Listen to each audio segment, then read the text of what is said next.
नमस्कार दोस्तों, स्वागत है आपके अपने YouTube channel S medical institute में। आज मैं आपके लिए मानव स्वास्थ्य और रोग से जुड़े टॉप 45 क्वेश्चन इस वीडियो में लेके आई हूँ, जो आपके किसी भी कम्पिटिटिव एग्ज़ाम के लिए काफ़ी ही ज़्यादा यूजफुल होने वाला है।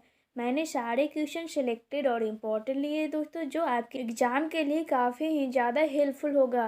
तो चलिए बिना टाइम वेस्ट किए हुए हम अपने फर्स्ट क्वेश्चन की ओर चलते हैं। फर्स्ट क्वेश्चन आपके स्क्रीन पे।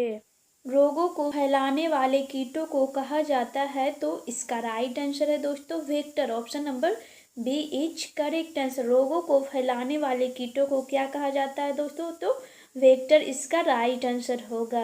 यानी कि जो एक कीट से जो दूसरे कीट तक जो फैलता है, जो रोग को ट्रांसमिशन करने का जो कार्य करता है, वह वेक्टर करता है दोस्तों। चलिए नेक्स्ट क्वेश्चन।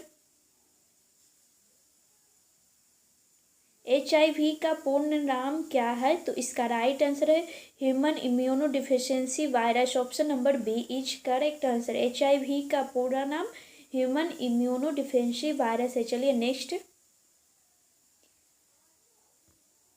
निम्नलिखित में से क्या बैरिशेला जोस्टर नामक वायरस के कारण होता है? तो इसका राइट आंसर है दोस्तों चेचक। Option number B is correct answer. जो चेचक होता है वह बैरिशेला जोस्टर नामक वायरस के कारण होता है। चलिए नेक्स्ट। निम्नलिखित में से कौन सा संक्रामक रोग है? तो राइट आंसर है खसरा। Option number B is correct answer. निम्नलिखित में से जो खसरा रोग है वह संक्रामक है, और ये अस्थमा संक्रामक नहीं है, स्कर्वी, मधुमेह ये सब संक्रामक नहीं है। लेकिन जो खसरा रोग है वह संक्रमण, यानी एक व्यक्ति से होगा तो उसके कांटेक्ट में रहने से तो दूसरे व्यक्ति को भी हो सकता है। चलिए नेक्स्ट। किस रोग के लिए स्वास्थ्य एवं परिवार मंत्रालय द्वारा टेस्ट एंड ट्रीट नीति प्रारंभ की थी? यह क्वेश्चन भी बहुत ही ज़्यादा इम्पोर्टेंट है दोस्तों, क्योंकि यह 2017 में पूछा गया है SSC के एग्जाम में। तो इसका राइट आंसर है HIV। Option number B is correct answer. जो HIV है वह स्वास्थ्य एवं परिवार मंत्रालय द्वारा टेस्ट एंड ट्रीट नीति प्रारंभ की थी। चलिए नेक्स्ट। निम्नलिखित में से कौन से सूक्ष्मजीवी पोलियो तथा चेचक चेचक जिसे कि हम चिकन पॉक्स जैसे गंभीर बीमारियों के कारण है? तो इसका राइट आंसर है क्या है दोस्तों? विषाणु। Option number D is correct answer. जो विषाणु है वह सूक्ष्मजीवी पोलियो तथा चेचक जैसे गंभीर बीमारियों के कारण है। चलिए नेक्स्ट। चेचक के लिए टीका किसने प्रदान किया था? तो इसका राइट आंसर है Edward gender. Option number A is correct answer. यह क्वेश्चन बहुत ही ज़्यादा इंपॉर्टेंट है दोस्तों, क्योंकि यह प्रीवियस ईयर में पूछा गया है दोस्तों 2017 में। तो चेचक का टीका किसने खोज किया था? तो एडवर्ड जेंडर ने। चलिए नेक्स्ट। निम्नलिखित में से किस व्यक्ति ने पोलियो का टीका विकसित किया था? तो इसका राइट आंसर है पोलियो का टीका जोनास एडवर्ड सॉल्क ने किया था। Option number B is correct answer. Jonas Edward Salk ने पोलियो का टीका खोज किया था। चलिए नेक्स्ट। निम्नलिखित में से किसकी पहचान बिडाल परीक्षण से की जा सकती है? तो इसका राइट आंसर है टाइफाइड ज्वर, यानी जिसे कि हम टाइफाइड फीवर भी कहते हैं। जो बिडाल एग्जामिनेशन होता है उससे हम टाइफाइड फीवर का पता कर सकते हैं। यह क्वेश्चन भी बहुत ही ज़्यादा इम्पोर्टेंट हो जाता है। यह SSC 2019 में पूछा गया है दोस्तों। चलिए नेक्स्ट। चमगादड़ निम्नलिखित में से किस रोग के रोगाणु के प्राकृतिक पोषक है? तो इसका राइट आंसर है इबोला बुखार। Option number C is correct answer. चमगादड़ इबोला बुखार के रोगाणुओं के प्राकृतिक पोषक है। चलिए नेक्स्ट। निम्नलिखित में से वह जीवाणु कौन सा है जो मानव शरीर में बीमारी उत्पन्न करता है? तो इसका राइट आंसर है salmonella typhi. Option number C is correct answer. जो सल्मोनेला टाइफी है वह मानव शरीर में बीमारी उत्पन्न करता है। और सल्मोना टाइफी क्या है दोस्तों? तो बैक्टीरिया है यह, जिससे कि टाइफाइड नामक रोग होता है। चलिए नेक्स्ट। निम्नलिखित में से कौन सी बीमारी मादा एनोफ्लीज मच्छर के कारण होती है? तो इसका राइट आंसर है malaria. Option number B is correct answer. मादा एनोफ्लीज मच्छर के कारण मलेरिया होता है। चलिए नेक्स्ट, विषाणु वायरस पर प्रतिजैविकों जिसे कि हम एंटीबायोटिक दवाओं के प्रभावों के बारे में निम्नलिखित में से कौन सा कथन सही है? कौन सा कथन सही है दोस्तों? तो इसका आप लोग सारे ऑप्शन को एक एक करके पढ़ लीजिएगा। मैं इसका डायरेक्ट आंसर बता देती हूँ दोस्तों। इसका राइट आंसर होगा ऑप्शन सी। वायरस उपापचयी पथों से युक्त नहीं होते हैं जिन पर प्रतिजीवाणु कार्य कर सकते हैं, जबकि बैक्टीरिया में इस तरह के पथ्य होते हैं। तो यह कथन सही है। बाकी सारे जो ऑप्शन है दोस्तों वो गलत है। चलिए नेक्स्ट, निम्नलिखित में से कौन सा जीव नेत्रालु रोग के लिए उत्तरदायी है? तो इसका राइट आंसर है trypanosoma. Option number B is correct answer. यह क्वेश्चन बहुत ही ज़्यादा इंपॉर्टेंट हो जाता है, CDS 2019 में पूछा गया है दोस्तों। तो ट्रिपैनोसोमा नेत्रालु रोग के लिए उत्तरदायी होता है दोस्तों। चलिए नेक्स्ट, मानव में बैक्टीरिया के संक्रमण का सबसे आम इलाज क्या है? तो इसका राइट आंसर है antibiotics. Option number C is correct answer. Bacteria के संक्रमण के लिए आम इलाज एंटीबायोटिक्स देते हैं। बैक्टीरिया के लिए एंटीबायोटिक्स देते हैं। चलिए नेक्स्ट, मेलियोडोसिस क्या है दोस्तों? तो इसका राइट आंसर है संक्रामक रोग। Option number C is correct answer. Melioidosis संक्रामक रोग है दोस्तों। यह RRB 2016 में पूछा गया है। चलिए नेक्स्ट, ट्यूबरकुलोसिस के विरुद्ध मुख्यतः कौन सी वैक्सीन का प्रयोग किया जाता था? तो इसका राइट आंसर है BCG। Option number A is correct answer. और यह BCG कब पड़ता है दोस्तों? एट बर्थ पड़ता है। जब बेबी का जन्म होता है तभी यह वैक्सीन पड़ता है दोस्तों। तो इसका डोज होता है जब बेबी का एट बर्थ पड़ता है तो इसका डोज 0.05 ml देते हैं एट बर्थ BCG। लेकिन अगर किसी कारणवश से अगर बर्थ के समय यह BCG नहीं पड़ा है तो उसके एक सप्ताह तक देते हैं, तो उसको 0.5 ml देते हैं। यह डोज हमें याद रखना है। यह 1 मंथ तक भी दे सकते हैं दोस्तों। चलिए नेक्स्ट, निम्न में से किस कृमि के कारण फील्ड पॉव होता है? तो इसका राइट आंसर है फाइलेरियासिस कृमि। Option number C is correct answer. फाइलेरियाई कृमि, जिसे कि हम हाथी पाँव रोग भी कहते हैं दोस्तों। चलिए नेक्स्ट, निम्नलिखित में से कौन सा एक यौन संचारित रोग नहीं है? तो कौन सा है? पहले ये छाट लेते हैं। तो सिफिलिस है, गोनोरिया है, हेपेटाइटिस बी ये भी है। तो इसका राइट आंसर हो जाएगा scurvy. Option number C is correct answer.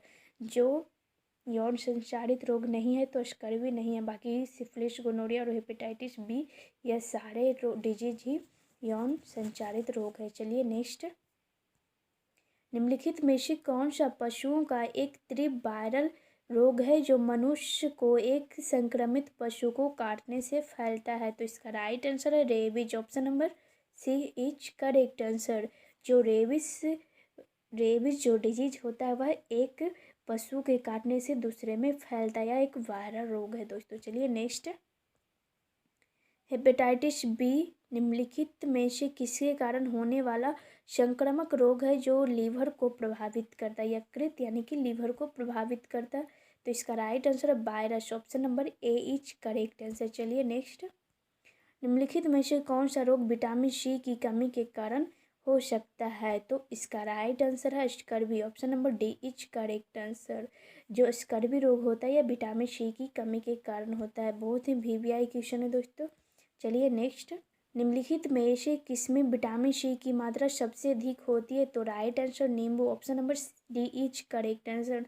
नींबू में विटामिन डी सबसे अधिक मात्रा में पाई जाती है। चलिए नेक्स्ट, एस्कॉर्बिक एसिड का लोकप्रिय नाम क्या है? तो इसका राइट आंसर है vitamin C. Option number D is correct answer. Ascorbic acid का लोकप्रिय नाम यानी कि जनरल नाम भी बोल सकते हैं विटामिन सी, और इसका रासायनिक नाम एस्कॉर्बिक एसिड। चलिए नेक्स्ट, शुष्का छिपाक यानी कि जीरोपथैलेमिया विटामिन किस विटामिन की कमी के कारण होता है? तो इसका राइट आंसर है विटामिन ए की कमी के कारण। Option number A is correct answer. जो जीरोपथैलेमिया है वह विटामिन ए की कमी के कारण होता है।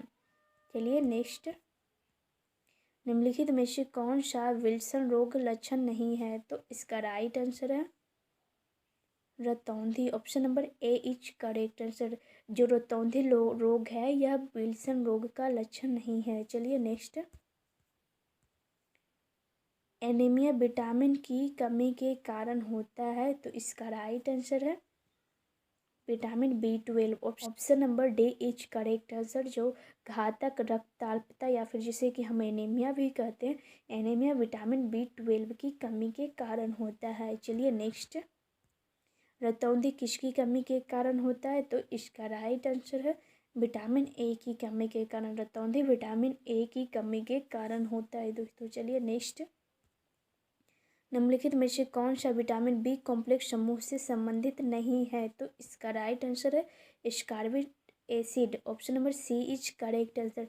विटामिन बी ग्रुप यानी कि विटामिन कितना होता है? विटामिन B1 होता है। Vitamin B1, B2, B3, B4, B5, B6 और B12 होता है। इतना विटामिन होता है। तो राइबोफ्लोविन, थायमीन और फोलिक एसिड विटामिन B12, ये दोनों कौन से विटामिन ग्रुप, विटामिन बी में कौन से ग्रुप का है दोस्तों? आप लोग कमेंट बॉक्स में इसका रिप्लाई जरूर दीजिएगा। और एस्कॉर्बिक एसिड विटामिन सी का रासायनिक नाम है, इसीलिए एस्कॉर्बिक एसिड इसका करेक्ट आंसर होगा। चलिए नेक्स्ट, निम्नलिखित में से कौन मानव में रक्त का थक्का बनाने के लिए अनिवार्य है? तो इसका राइट आंसर है vitamin K. Option number C is correct answer. Sorry, यहाँ पे ये गलत हो गया, सी होगा। विटामिन के जो होता है वह रक्त को थक्का बनाने के लिए अनिवार्य होता है। चलिए नेक्स्ट, निम्नलिखित में से किस विटामिन को ऑर्गो कैल्सीफेरॉल कहते हैं? तो इसका राइट आंसर होगा विटामिन D2 को। Option number A is correct answer. जो विटामिन D2 होता है उसको हम ऑर्गो कैल्सीफेरॉल कहते हैं। यह क्वेश्चन बहुत ही ज़्यादा इंपॉर्टेंट हो जाता है दोस्तों, क्योंकि यह BPSC 2017 में पूछा गया है दोस्तों। तो चलिए नेक्स्ट, यदि एक व्यक्ति रिकेट्स से पीड़ित है तो वह व्यक्ति में किस विटामिन की कमी है? तो इसका राइट आंसर होगा vitamin D. Option number B is correct answer. यानी कि विटामिन डी की कमी से कौन सा रोग होता है दोस्तों? तो रिकेटस इसका करेक्ट आंसर। चलिए नेक्स्ट, मानव आहार में पॉलिश किए हुए चावल के उपयोग से निम्नलिखित में से कौन सा रोग हो सकता है? तो इसका राइट आंसर बेरी। Option number D is correct answer. जो पॉलिश किए हुए चावल का उपयोग करने से मानव में बेरी रोग हो सकता है। चलिए नेक्स्ट, कौन सी बीमारी दिल से संबंधित नहीं है? तो इसका राइट आंसर है, देखिए पहले ऑप्शन छाड़ते, कौन सी दिल से? एन्यूरिज्म दिल की बीमारी, कार्डियो मायोपैथी दिल से है, मायोकार्डियल रैप्चर सब दिल हार्ट की बीमारी है, लेकिन बट डिप्थीरिया जो होता है वह दिल की बीमारी नहीं है। तो सी इज करेक्ट आंसर होगा, दिल से संबंधित बीमारी नहीं है तो डिप्थीरिया। चलिए नेक्स्ट, निम्नलिखित में से कौन सा रोग एक व्यक्ति से दूसरे व्यक्ति के किस अंग को प्रभावित व्यक्ति में संक्रमित नहीं होता है? तो इसका right answer cirrhosis. Option number D is correct answer. जो सिरोसिस रोग होता है वह एक व्यक्ति से दूसरे व्यक्ति के अंग को व्यक्ति में संक्रमित नहीं होता है, तो सिरोसिस। चलिए नेक्स्ट, सिरोसिस रोग शरीर करता है, क्या करता है दोस्तों? इसका राइट आंसर है यकृत को यह प्रभावित करता है। जो सिरोसिस रोग होता है वह हमारे लीवर को डैमेज करता है। चलिए नेक्स्ट,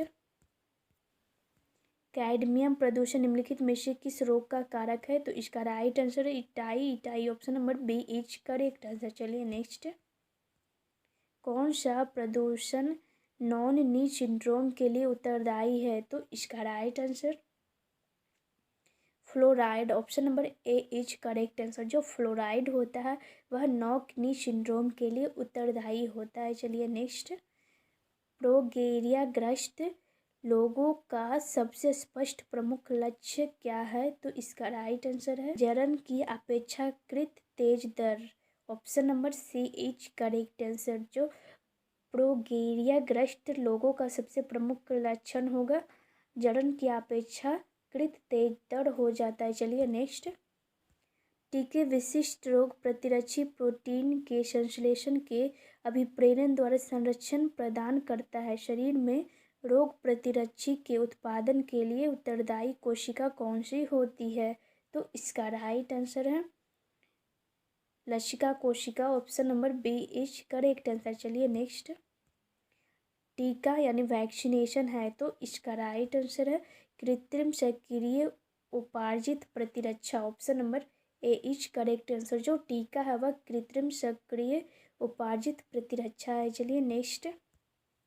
मानव के निम्नलिखित अंगों में से कौन सा एक प्रतिरक्षी अनुक्रिया के प्रकर्षण में शामिल नहीं है? तो इसका राइट आंसर है मस्तिष्क। Option number B is correct answer. जो मस्तिष्क होता है वह हमारे प्रतिरक्षा अनुक्रिया के प्रकाशन में शामिल नहीं है। चलिए नेक्स्ट। इनमें से किस वैज्ञानिक ने चिकित्सा की दुनिया में प्रतिरक्षण यानी इम्यूनाइजेशन की संकल्पना प्रस्तुत की थी? तो इसका राइट आंसर है Edward general. Option number A is correct answer. जो एडवर्ड जेनरल है वह इम्यूनाइजेशन की संकल्पना को प्रस्तुत की थी। चलिए नेक्स्ट। निम्न में से कौन सी ड्रग ओपिएटिक नारकोटिक ड्रग है? तो इसका राइट आंसर है analgesic. Option number B is correct answer. चलिए नेक्स्ट क्वेश्चन। अम्फीम किस श्रेणी की दवा के अंतर्गत आती है? तो इसका राइट आंसर है अवसादकारी। Option number A is correct answer. अम्फीम अवसादकारी श्रेणी के अंतर्गत दवा आती है। चलिए नेक्स्ट।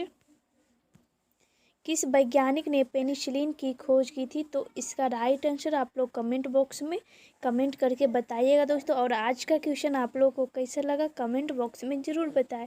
चलिए मिलते हैं नेक्स्ट वीडियो में, तब तक के लिए जय हिंद, वंदे मातरम। Thanks for watching this video.